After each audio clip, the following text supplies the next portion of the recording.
यो गलीबाट सिधै माथि लोकन्थली माथि हेलपोस्टसम्म पुरै घुमेर आउनुपर्ने हुन्छ। भोलि पनि बिहानको 8 बजेको हुन्छ।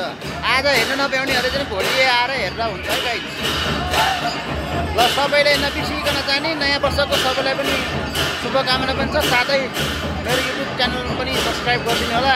यो फेसबुकमा पनि हालिदिन्छु, सबैमा हाल्छु। यहाँ गलीमा हेर्नु भिड ल हेर्नुहोस् गली। अब यहाँबाट जान्छ सबै मान्छे टन्न हुन्छ अब यहाँबाट।